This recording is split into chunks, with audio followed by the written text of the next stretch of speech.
Pozdrav ekipa, dobrodošli u još jedan novi video na kanalu. Danas je napokon došao red da krenemo sa najvećim projektom mog života. Čekam na ovo već više od mjesec dana, RS stoji u garaži i ništa se nije pomaklo s mjesta, ali napokon je došlo vrijeme da se ovaj auto počne rastavljati. Inače, za one koji možda ne znaju, ubacujemo 2.5 motor sa 5 cilindara iz razbijene RS trojke koju smo dovezli iz Poljske u Golfa 7.5 R kojeg sam također kupio nedavno, tako da idemo se bez puno duljenja baciti na posao. A neki moj prvobitan plan za današnji video je da pripremimo Audi RS3 za vađenje motora van. Što to znači? To znači da ćemo skidati prednji branik, farove, sve moguće hladnjake, točnije ajmo to nazvati ovako, cijeli prednji paket, sve naprijed ćemo skidati dolje skup sa veznim limom kako bi ogoličali taj prednji kraj i oslobodili nam prilaz samom motoru.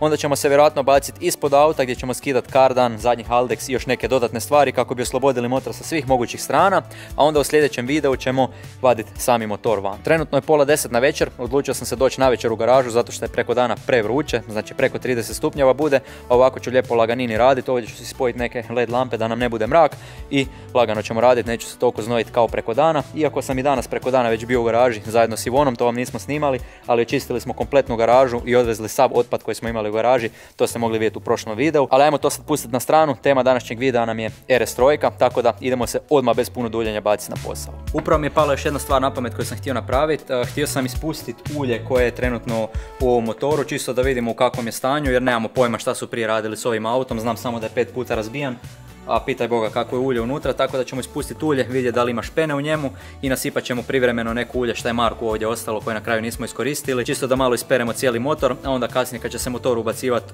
nasipat ćemo ono ulje koje bi zapravo ovaj motor trebao i dobiti. Ovo ulje koje ćemo nasuti je 0V30 Shellovo, nije sad ono što bi ovaj auto trebao dobiti, ali nije tak strašno, znači za 1-2 paljenja će biti skroz ok. Jedini mali problem je što sam ja izvadio središnju konzolu, tako da nemamo tipku za paljenje u autu, morat ću ponovo spojiti tu središnju konzolu kad ispustimo ulje i nasipamo novo čisto da bi mogli malo auto upaliti, to je par minuta posla ispustiti ulje, nasipati novo, filter nećemo mijenjati jer ga nažalost sad nemam pri ruci, nije preporučeno, ali ovo je kažem čisto da bi malo isprali motor ili bolje rečeno čisto da bi vidjeli kako je ulje zapravo u autu. Mislim da ćemo se svi zajedno složiti da je kupovina polovnih auta baš težak mačak u vreći, tako da ja kad kupujem polovne aute uvijek ih provjeravam na Car Verticalu, razlog je taj što znam onda čitavu povijest automobila, tako i za ovaj Audi znam da je razbijen čak 5 puta. Stvari koje još možete provjeriti na tom Car Verticalu su da li je na autu stvarna kilometraža, da li je bio ukraden u prošlosti, da li je možda služio kao taksi vozilo.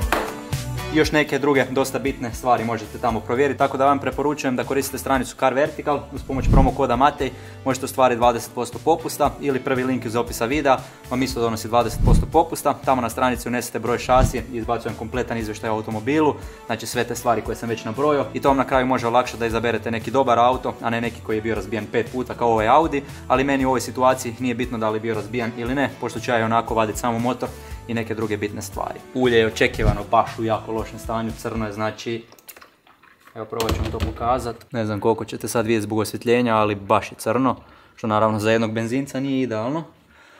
A čak je malo onako kao smećkasto, ali ni približno onom kak bi trebalo biti. Ovaj auto sigurno jako dugo stajao u zadnjem periodu, razbijen je prije dosta vremena i stajao je sigurno jako dugo tamo na onom placu. Mislim da je na onom placu stajao do 2. mjeseca, tako da ništa drugo ne možete ni očekivati, a pitanje je koliko je prije tog još vožen na ovom ulju. Jedno je sigurno, a to je da ćemo mi ovaj motor servisirati puno bolje nego što ga je iko ikad servisirao i da će to kod nas biti sve puno pouzdanije, bar se nadam. Pošto sam se ovo jako spontano odlučio raditi, zaboravio sam jednu jako bitnu stvar koju inače uvijek radim, a to je otvoriti ovdje ovaj gore čep, izvaditi mjerač, čisto da malo ubrzamo sami protok ulja, a dobro, nije nikakva sad to velika drama. Neću sad više puno duljiti, idem vratiti dolje samo čep kartera, onda ćemo spojiti onu centralnu konzolu čisto da mogu upaliti auto da odradi pola minute, minutu i to je to, onda se možemo baciti na posao. Ulje, kao što smo rekli, je dosta crno i poprilično loše, ali najbitnije je da nema nikakve špene unutra, to mi već daje dobru nadu. Meni je najveći strah trenutno da će nešto s ovim motorom biti loše ili da neće biti u redu i da ću morati odustati od cijelog projekta, ali siguran sam da se to neće desiti.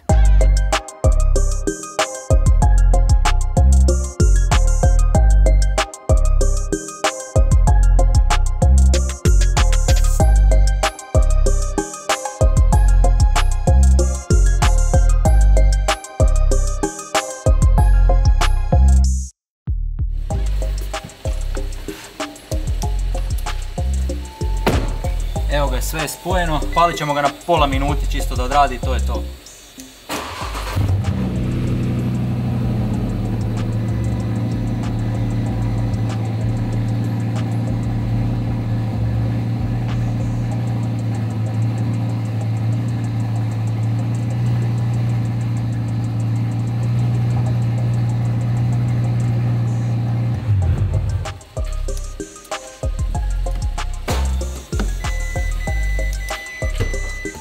to je to, ovo nam je čist dovoljno, čisto da je malo ulje procirkuliralo, odmah sam stavio auto u neutral, čisto ako ću trebati vrtiti kotače i to da nije u P, pošto nemam ručice, a i bez struje ne mogu to micati.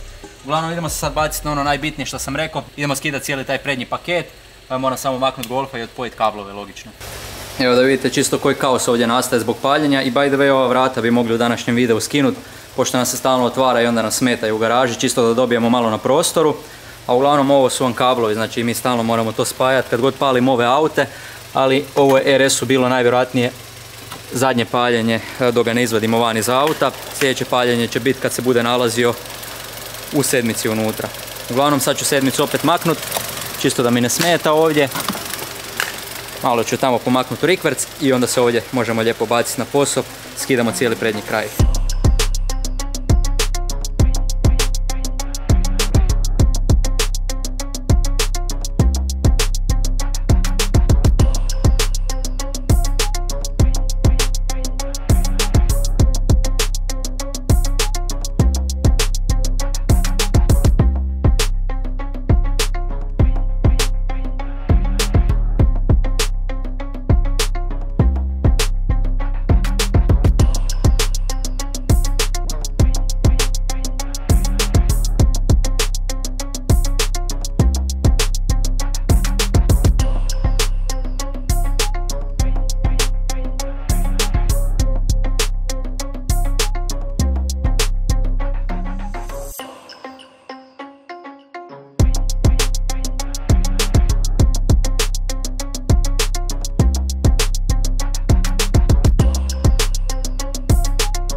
Moram se samo kratko ubaciti, trenutno uređujem ovaj video i moram reći da ovo nije prvi put da mi je kamera otišla van fokusa i da sam izgubio jako bitan dio snimke. Inače sad slijedi u videu kako skidam cijeli ovaj prednji paket sa hladnjacima, vode i klime, ali na kraju to ipak neće biti u videu zato što je ostala bez fokusa, pregrijala se i ugasila.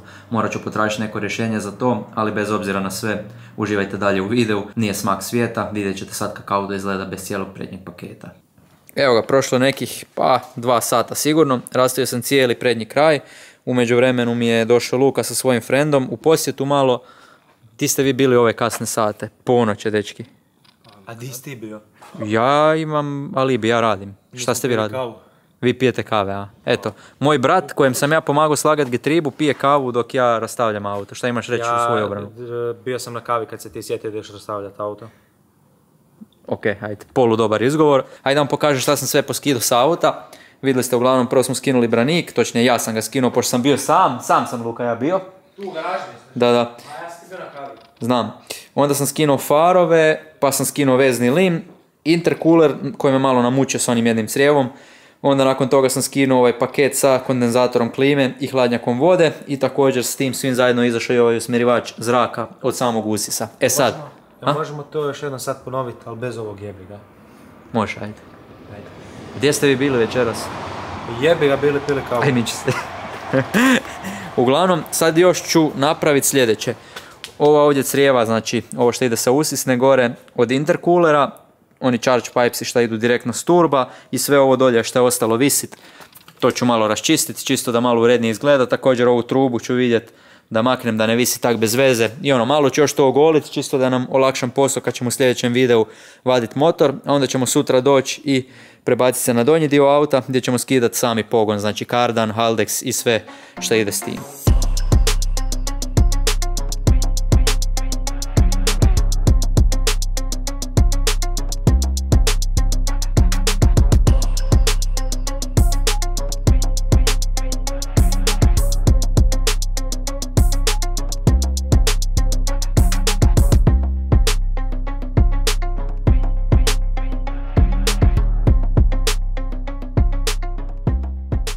I evo nas u novom danu, jučer smo do nekih 1 ujutro bili u garaži i moram reći da je jučer baš sve išlo onako lijepo po planu, napravio sam sve što sam planirao napraviti, znači cijeli prednji kraj smo ogolili kao što možete vidjeti, a danas je bio plan da skinemo cijeli pogon, znači kardan, zadnji haldex i reduktor, ali mali problem je taj što mi danas nema ko pomoć, a to ne mogu napraviti baš skroz sam, tako da za danas ćemo još napraviti neke druge sitnice, točnije malo ćemo pogledati detaljnije ove dijelove koje sam skinuo, da vidimo u kakvom stanju je zapravo prednji branik, farovi i ovo sve što smo poskidali jučer, a onda ćemo već u sljedećem videu koji ću gledati da bude što prije, znači za dan, dva, skidati znači sami pogon i raditi one posljednje pripreme za vađenje motora. Što se tiče samog haldexa, njega sam već prodao, tako da moram se požuriti da to skinem što prije dolje. I da, na kraju sam se ipak odlučio da ostajemo na golfovom pogonu. Čuo sam se još jednom s Jerkom i nakon što sam malo više razmišljao o tome, mislim da nema smisla da idem na RS-ov pogon, zato što RS-ov pogon je jako tražen i jako skup, mogu ga jako dobro prodati i vratiti si dobar dio novaca, a moj golfov pogon će odraditi i više nego dovoljno dobar posao, znači on dura do 800 konja bez ikakvih problema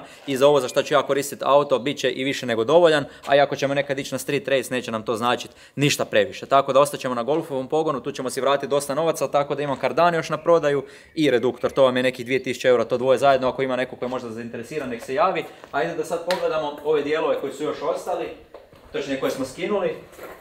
Znači, prednji lijevi far za koji sam ja mislio da je u top stanju, sam skužio da baš i nije u top stanju.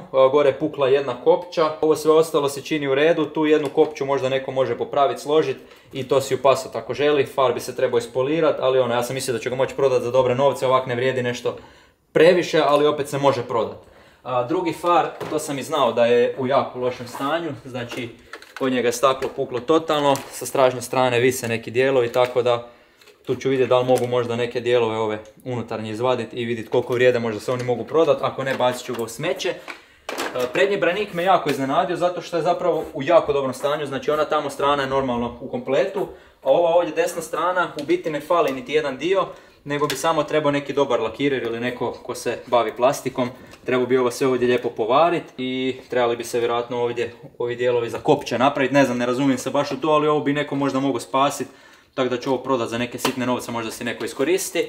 Prednji grill je u top stanju i on vrijedi, ja mislim, čak dosta novaca, ovaj originalni s ovim Quattro dolje natpisom, tako da evo, to je super.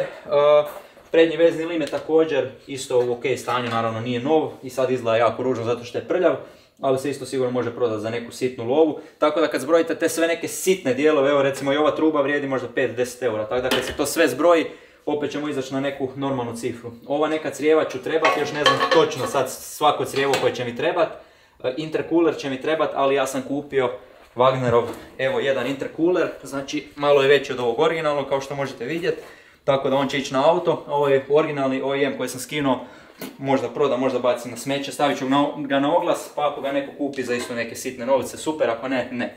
Također ova crijeva mi trebaju, znači ovo ide s ove strane na intercooler i spaja se gore na usisnu. Vidit ću da možda uzmem neka aftermarket crijeva, čisto da to malo ljepše izgleda, iako nema potrebe, to se nikad neće vidjeti. I također s druge strane imamo ta crijeva, to su takozvani charge pipesi. I još jedna jako bitna stvar iz ovog cijelog paketa, koji nažalost niste vidjeli kako skidam u videu. Tu mi treba hladnjak vode sa tog i još neka crijeva, to isto još ne znam točno baš koje sve crijevo treba, ali to ću još trebati sve raskopusat da izvadim sami hladnjak i to će sve zajedno ići kod Jerka. Tako da malo pomalo ću sad početi pripremati sve dijelove koji mi trebaju. Znači dijelovi koji će ići na golfa će se stavljati na jednu stranu, a dijelovi koji ne idu na golfa nego su na prodaju će se stavljati vjerojatno gore na kat. Također ispuh, kao što znate da smo vadili u jednom od videa, on se nalazi ispod auta, njega ćemo isto stavljati na jednu stranu gdje će biti svi dijelovi koji mi trebaju, jer ostavit ću originalni RS3 ispuh, znači od downpipe pa nadalje. Inače naručio sam HS downpipe za auto, 2600 eura sam ga platio, snimit ću vam jedan jako zanimljiv video gdje sam skoro izgubio 2600 eura kupujući downpipe. Tako da on će uskoro stići, ići će znači HS downpipe i originalni RS3 ispuh do kraja, mislim da će to biti baš onako mjera, a onda kasnije nekad u budućnosti ću gledati da ipak stavimo još neki brutalan catback ispuh koji će biti na klapne i onda će se to čuti vrhunski. Tako da evo, to je više manje to što se tiče današnjeg videa.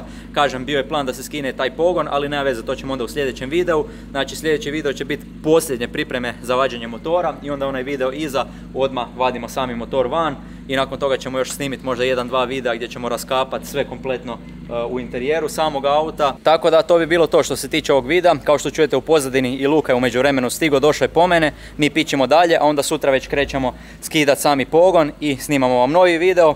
Vi lajkajte ovaj, pretplatite se na kanal ako još niste do sad i pišite mi u komentarima kako vam se čini ovaj posao koji ja za sad odrađujem, a mi se onda gledamo u jednom od narednih videa. Do tad mi se čuvajte i čao!